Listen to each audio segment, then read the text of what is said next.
Hello, this is James Naughty, and here's a programme from the Bookclub archive, first broadcast in 1999. Hello and welcome to Bookclub. Among children of a certain age, J.K. Rowling is already a name that sits on the shelf with Roald Dahl and with names from an earlier age like Richmal Crompton or even C.S. Lewis. She, Joanne Rowling, wrote in 1997 a book called Harry Potter and the Philosopher's Stone, and before long everyone knew that it was a phenomenon. Children and parents gobbled it up. So today it's a children's book club. The assembled group of readers here is young. They're all Harry Potter enthusiasts, and I know from the cacophony of the last few minutes outside that they can't wait to get stuck into J.K. Rowling, who I must say seems surprisingly calm sitting among them all. Welcome to all of you, and welcome to all of you at home, young or old, as Harry Potter takes centre stage. Nothing like this has happened in children's literature for quite a long time. It's a story of magic, but also a story of real people. Harry's adventures as a pupil at Hogwarts School of Witchcraft and Wizardry are weird and unforgettable. There are ghosts and wizards, the three-headed dog that guards the trapdoor on the third floor, under which nestles the Philosopher's Stone itself, a fantastical cast of characters in robes and beards, all populating a world that is as detailed and as real, it seems, as the ordinary world outside, inhabited by the Muggles, which is what Harry and his like call the mortals who have no magic in them, and simply don't understand what can happen to you when you take the train from platform 9 3/4 at King's Cross to go into another world. There's Draco Malfoy, the flame-haired Ron Weasley, the swot Hermione Granger, Nick the nearly headless ghost. The four houses in the school compete against each other. Gryffindor, Hufflepuff, Ravenclaw and Slytherin, they play Quidditch, which is football in the air, played with broomsticks, and they have problems with a 12-foot mountain troll and the evil Professor Snape. I think you get the picture. From the very moment that the owls start to behave very oddly in Chapter 1 and a cat is seen reading a road map, it's really Professor McGonagall in another guise, you're off on a roller coaster. Harry is pitched against Voldemort, the essence of evil, and it's the start of what you know will be a long adventure. We've now had 2 sequels, Harry Potter and the Chamber of Secrets, and in the last few weeks, Harry Potter and the Prisoner of Azkaban. 4 more are promised, but it's to the main text that we go back today. I'm surrounded by wide-eyed readers, in the midst of whom sits J.K. Rowling. What is it that has produced the excitement about Harry Potter? Because on the one hand, there is the magic, there's the fantasy. On the other hand, there is something that is very real people and an ordinary world. Where do these two meet in a way that has produced this fascination? I always find it very hard to talk about the books in these terms because I find it very, very difficult to be objective about them. To me, they remain my private little world. I was writing about Harry for 5 years before anyone else read a word of him. And it is still an amazing feeling to me to be in a room, as we are today, with people whose heads are also populated with these characters, because, as I say, for 5 years, they were my private secret. From the moment I had the idea for the book, I could just see a lot of comic potential in the idea that wizards walk among us, and that we are foolishly blind to the fact that the reason that we keep losing our car keys is that wizards are bewitching them for fun. He's a good guy, Harry, isn't he? Yeah, he's a very good guy, yeah. Yeah, definitely. He makes the world right and good in the end, doesn't he? Did you write it with a sort of moral purpose, to use a pompous phrase? No, I have never at any point sat down and thought, what will be this book's moral?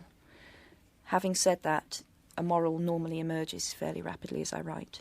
So it's not a conscious thing. It tends to evolve as I do the books. And yet, the thing is, although it's full of fun, there's quite a bit of sadness. He's an orphan, or that's how it appears at the beginning of the book. And there's that awful moment where he looks in the mirror and sees his parents. Now, that's quite a troubling image. Yes, Did you worry about how children would take to that? No, which sounds very callous. But I never, at any point writing any of the books, worried whether children would understand or whether they would find it funny or whether I would frighten them too much. Ever. Because I wrote the books entirely for myself. I just went where I wanted to go and hang the consequences, really. Well, let me ask our group of readers here whether they were scared by any of it or whether they thought it was fun. Who wants to start? I liked the way it was so adventurous and Harry kept getting into trouble for trying to save things and doing things right, but always end up getting told off in the end. That's the thing, of course. In being good, he breaks the rules, doesn't he? Yes, and I think that is quite an important point, that he does break a lot of rules, but Harry is governed by his conscience mainly, as you will have noticed, and if that means a bit of what he sees as petty rule-breaking along the way, he's okay with that. I think that Harry actually feels like quite good against himself because he actually survived Voldemort because he got the scar on his forehead, and I think he's like quite proud of himself and that he actually managed to survive and his parents died. Do you like Harry? Yeah. Why? He has loads of different emotions, you know. He can be happy and sad and everything, and he's got loads of different personalities. That's very good. And so you feel you'd like to be like Harry? Who would like to be like Harry? Yes. You would, most of you. Anybody not like to be like Harry? I'd like to be like him in some ways. You'd like to be a good Quidditch player? Yeah. But I don't know whether I'd like to be so adventurous, because you never really get to be calm and just be able to know that something's going on but not really want to be involved in it that much. I'm not as daredevil as Harry is. I mean, I wouldn't, if I saw something, I just wouldn't do Well, it. three-headed dog is not very Yeah. nice, is it? No, I'd stay in my dormitory. I wish I could be as brave as Harry because I would never be able to go anywhere near a troll that's so much taller than me. And I like the way 12 feet, isn't it? Yeah. I like the way he thought of the ideas of getting rid of it and using a wand in a way you wouldn't think he would. Well, I really liked him because he only cared about what he was doing, whether it was good or not. He didn't care what Dumbledore or Snape thought.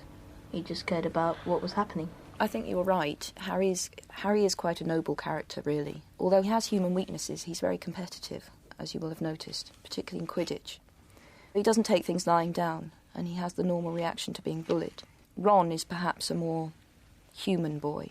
Harry's best friend, Ron Weasley, is perhaps a more flawed character, and I think, therefore, people find it perhaps easier to identify with Ron. Did people identify with Harry or Ron or who else? Who did they identify in the book?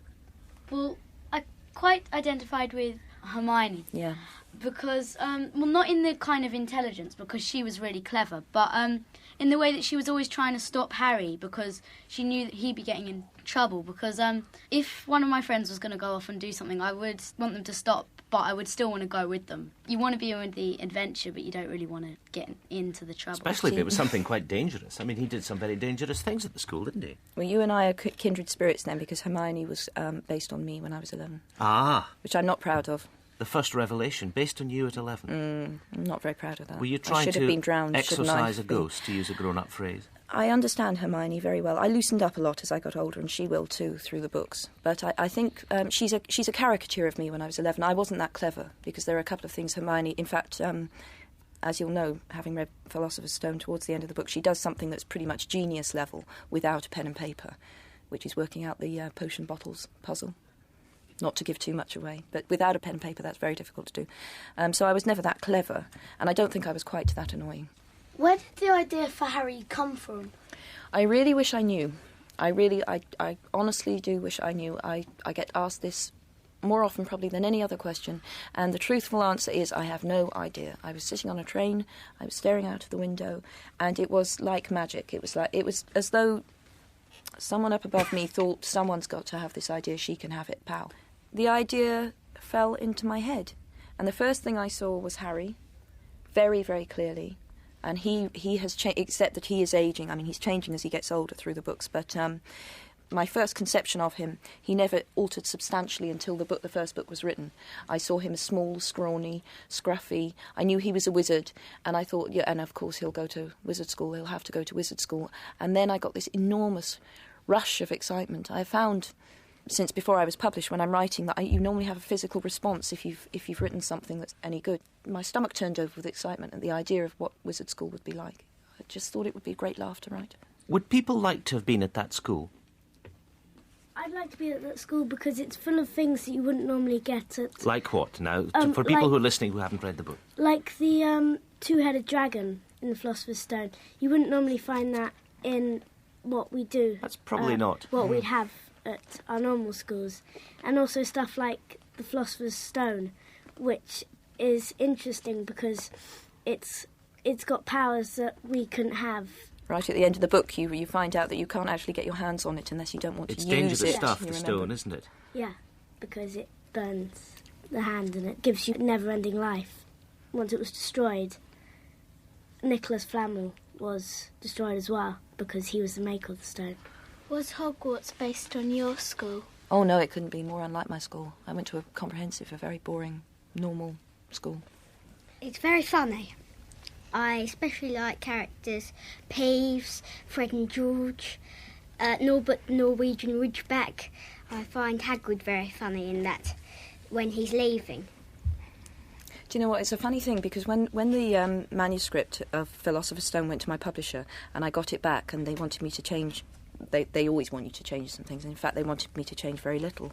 But the bit I was really scared about was whether or not they found my jokes funny. It's actually very hard to judge whether you've been funny or not. It's really easy to tell whether you've been scary or whether you've been moving. But for some reason, you feel that you're really exposing yourself when you write humour, just in case no one laughs. It's a very uncomfortable thing. Well, for people who haven't experienced Hogwarts yet, let's read a little bit about the school from the book. This part is right after Harry's arrived at Hogwarts. He's been put into his house by the Sorting Hat, which is a talking hat that you have to try on and will assign you to your place. And it's now his first week and he's just having his first lessons. There was a lot more to magic, as Harry quickly found out, than waving your wand and saying a few funny words. They had to study the night skies through their telescopes every Wednesday at midnight and learn the names of different stars and the movements of the planets. 3 times a week they went out to the greenhouses behind the castle to study herbology with a dumpy little witch called Professor Sprout, where they learnt how to take care of all the strange plants and fungi and found out what they were used for. Easily the most boring lesson was history of magic, which was the only class taught by a ghost. Professor Binns had been very old indeed when he had fallen asleep in front of the staff room fire and got up next morning to teach, leaving his body behind him. Binns droned on and on while they scribbled down names and dates and got Emmerich the Evil and Uric the Oddball mixed up. Professor Flitwick, the charms teacher, was a tiny little wizard who had to stand on a pile of books to see over his desk. At the start of their first lesson he took the register, and when he reached Harry's name he gave an excited squeak and toppled out of sight. Professor McGonagall was again different. Harry had been quite right to think she wasn't a teacher to cross. Strict and clever, she gave them a talking to the moment they had sat down in her first class. Transfiguration is some of the most complex and dangerous magic you will learn at Hogwarts, she said. Anyone messing around in my class will leave and not come back. You have been warned. Then she changed her desk into a pig and back again. They were all very impressed and couldn't wait to get started, but soon realised they weren't going to be changing the furniture into animals for a long time. After making a lot of complicated notes, they were each given a match and started trying to turn it into a needle. By the end of the lesson, only Hermione Granger had made any difference to her match. Professor McGonagall showed the class how it had gone all silver and pointy and gave Hermione a rare smile. That's life at Hogwarts. What do people think about the real world that Harry leaves to go to Hogwarts from platform 9 3/4? I didn't like the way the Muggles kept Harry in a cupboard before he went and were refusing to let him go to Hogwarts when the letters came. But then I liked the realness of platform 9 3/4, where he didn't know where it was until he walked through the wall. Well, of course, only somebody like Harry knows where it is. Yeah, he asked his best friend's mum and she showed him, and otherwise he'd probably be stuck there now. Where did you get the idea for platform 9 3/4? I wanted him to go by train, but obviously it had to be a concealed train, otherwise you'd have Muggles getting on this thing and going where they shouldn't go. So I thought, right, we'll hide the train and we'll hide the platform, and therefore logically, it's just twisted logic. If you've got a concealed platform between 2 Muggle platforms, it must be a fraction to be in between. So, and I chose 9 3/4 because I just like the name. I just like the sound of it. How did you think up words like Muggles and Quidditch? Muggle was derived from mug, I think, for a stupid person. But I thought it sounded like a kind of endearing word, because the wizards in my books, they don't dislike us in any way. They're even quite fond of us in quite a patronising way. Nice. When we first meet them at the beginning, when the owls are all flying around and they're walking around the streets in their cloaks because they're very happy, they seem terribly nice. Oh yes, they are quite fond of us. They just think we're a bit dim-witted. But occasionally you will get a wizard, like Ron's father, who is actually quite obsessed with us and marvels at the fact that we get by without magic. Quidditch was different. That was a word I invented after a lot of trial and error. Completely on a whim, I wanted a word that began with Q. And I've got a notebook at home with 4 pages of invented Q words before finally at the bottom you see Quidditch underlined very, very hard. What gave you the idea for Gringotts? Gringotts the bank. Well, it just amused me, the idea of a bank that would be so exciting to visit, where to reach your bank account you had to go on a roller coaster ride and so on, because Muggle banks are the most boring places in the entire universe. What's the name Harry Potter based on anyone you know? Harry's just one of my favourite boys' names. He was always called Harry, but he had about 3 different surnames before I chose Potter, and I chose Potter purely because I used to, when I was about 7 or 8, I used to be in this gang in our street where we lived, and 2 of the children I played with, their surname was Potter, and I always liked the surname. I really did. Of course, Mrs. Dursley of 4 Privet Drive, where Harry goes to live, doesn't think much of the name Potter, does she? No, she thinks it's common and nasty. She's a terrible snob. She's a horrible person, isn't she? We all know one, don't we? Do we all know somebody like Mrs. Dursley? Yes. That settles that. Yes. Do you know anyone with a lightning-shaped scar? No, but I met someone. Well, I don't know them personally, but I met a boy at a book signing who had a perfect lightning-shaped scar, not dead centre as Harry does, but over one eyebrow. Do you know how they got it? Yes, he told me it was some sort of accident when he was a child. I think he fell over, and when he was a toddler, he fell over and cut his head. Uncle Vernon and Aunt Petunia don't want anyone to know he's not normal. Why do they shut him up in a cupboard and treat him unnormal? The Dursleys kind of explain Harry away, and you see this in the first 2 books, the first 3 books, in fact. They explain him away to the neighbours as a boy who's basically a delinquent. So they're constantly justifying to themselves their mistreatment of him. And their relatives and friends are the kind of people who would not query the abuse of a child if they were given that reason, that he was very, very bad. So they get away with it. In many ways, I think they're the most evil characters in the book, because they have choice about what they're doing, and some of the grottier characters, you do get a justification for their behaviour. Did you ever have a caretaker like Filch at school? Because we do have one. Oh, should you say that on the radio? I've also had to apologise to every librarian I meet these days, which is a lot. But I have to point that out to them, that in plot terms, if Harry, Ron and Hermione had had a helpful librarian in Philosopher's Stone, they would have solved the mystery about 10 chapters earlier than they should have done, because I needed them to find out other stuff. Which would have been a great pity. Yes, well, for me it would. You know when he looked in the mirror when he was with Lord Voldemort at the end, I liked the bit when he saw that the Philosopher's Stone was in his pocket, and then I got so I thought it was so creepy. I had to look in my pockets to check it wasn't there. What a compliment. The creepiest bit I thought was when Harry thought it was Snap who was working with Voldemort, but instead it was Quirrell. Well, I thought it was creepy because when Harry came out of bed in the middle of the night and he sort of went around and he saw Snape's shadows in the dark when he was about to go and to look into the mirror of Erased. Yes, that's my favourite chapter in the first book. Why? For a lot of reasons, really. Sometimes when you're writing, well, always you do feel as though you're there. But writing that chapter, for some reason, I did feel particularly strongly that I was there. Also, I didn't realise until I had reread the chapter, I realised that what Harry feels when he looks in the mirror really came completely from my feelings about my mother dying, which hadn't been a conscious, I hadn't set out to do that, but it was almost painfully clear to me when I reread that chapter. That's where it came from. It's a terribly painful moment. Did you find that upsetting as readers, or did you understand how he felt? Well, I don't think he might feel upset, but he might not feel that upset because he's kind of he's seeing his family, and if his mother died for him, then that's a good thing. And if he's still being able to see his family after all these years, that's a good thing. He becomes quite obsessive, though, about it, doesn't he? I think that, but you're absolutely right, I do say, because I can imagine if I were given the chance to see my mother alive again, that would partly be a very wonderful thing. But I think it would never be enough. That's one of the great cliches about bereavement that is quite true. 5 minutes never would be enough. If you looked into the mirror of Erased, what would you see? If I looked in the enchanted mirror, I would, without a doubt, see what Harry sees. My mother. Back. And I'm sure have exactly the reaction Harry has, which is not a particularly healthy reaction, in that I would just want to sit there and sit there and sit there, and to the exclusion of everything else, which, as the headmaster points out in the book, is unhealthy. You simply have to move on after you've grieved. When you were writing about the Mirror of Arise, was it Arise that came to you first, or did you... Because it is what's it called? A kind of thing for desire, isn't it? Yes, it's the inscription around the mirror is written backwards, if you haven't worked that out. But the words are divided up, chopped up oddly, to confuse you even more, which is nice of me. The inscription around the mirror, if you read it backwards, says, "I show not your face, but your heart's desire." And I gave it the inscription before I christened it, and then I just took desire, written backwards, as the name of the mirror.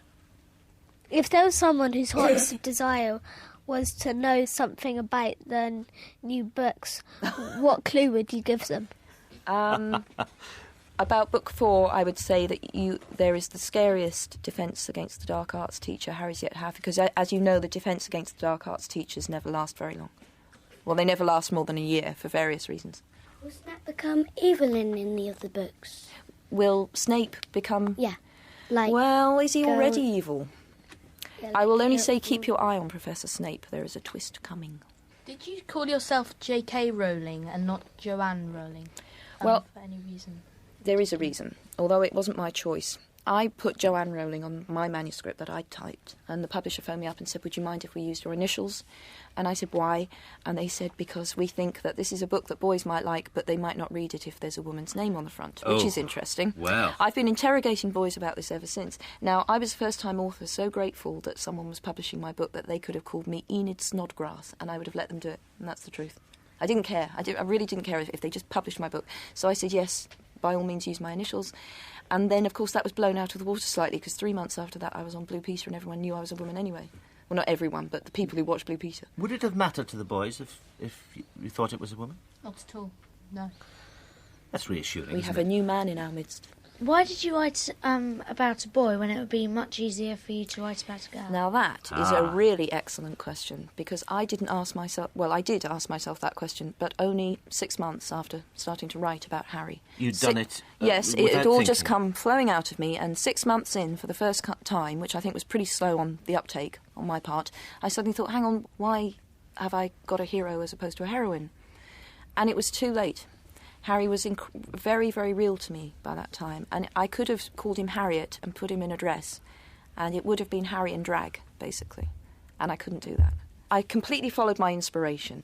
Hermione was already in the book at that point, and she was also very real to me, and I just had no inclination to change. That was the way the book had come to me, and I didn't really want to alter it. But it's a good question, and I still don't really know why it was a boy who walked into my head on the train rather than a girl. Did you ever get bored of writing about Harry? I've never, ever, ever, ever got bored, and I've now been writing about him for 9 years. Has he become 9 years older?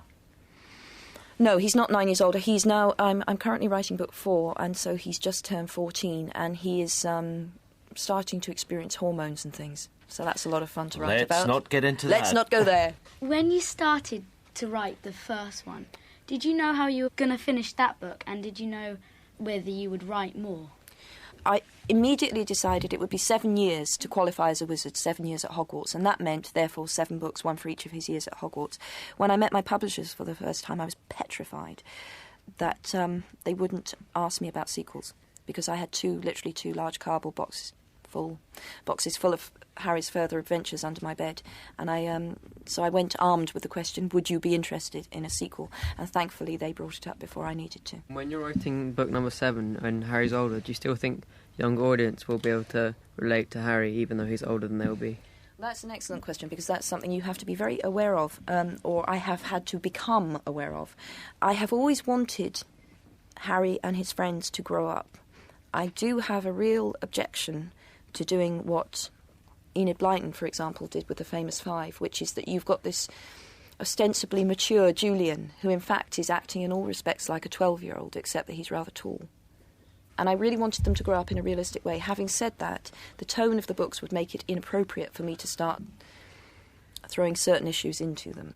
I've chosen my path, and I just hope it works, but you're absolutely right, it is a fine line. being aware that in the future 8-year-olds will be able to read all 7 books in 1 year. But inevitably they are becoming darker, they are becoming more frightening, and that is purely because the dark side is rising again. Would you like your books to be on the television? Well, say no. No. All right then. We're on the radio. No, I want them on the radio. I've been very lucky in that quite a lot of people have wanted to change Harry into a different medium, and it will in fact be a film at some point rather than television. Will you be able to make sure that it is the real Harry that's on the film? I am doing everything in my power to ensure that. In fact, the reason I went with the people that I'm going with is because they did want to give me some measure of control. So I can't promise, because ultimately, as always with film, it will be the people who bought the rights decision. But they have given me an element of control, which I'm using to the utmost. Once you'd written any part of the books, did you ever think on going back on it, cutting it out and rewriting it? Oh, all the time. I rewrite all the time. The Philosopher's Stone had, at the final count, 10 different opening chapters. 10. I've still got them. The 9 rejected ones at home. What will you do when all the books of Harry Potter are finished? Cry. It will feel like someone died. By the time I finish writing about him, I will have been writing about him for 13 years.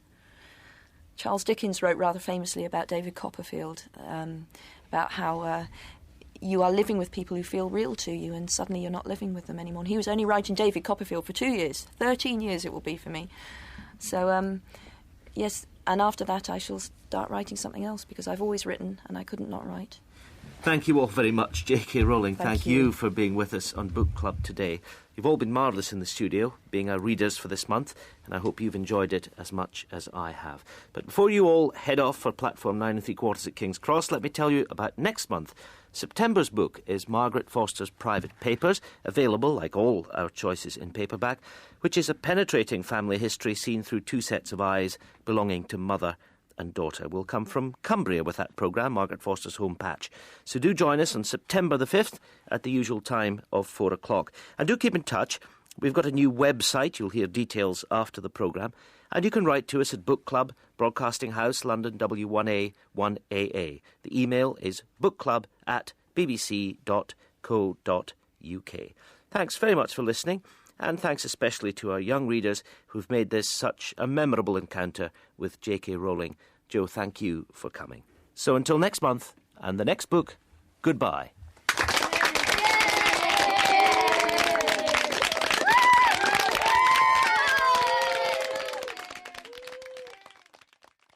We hope you've enjoyed this Radio 4 podcast. You can find hundreds of other programmes at bbc.co.uk/Radio 4.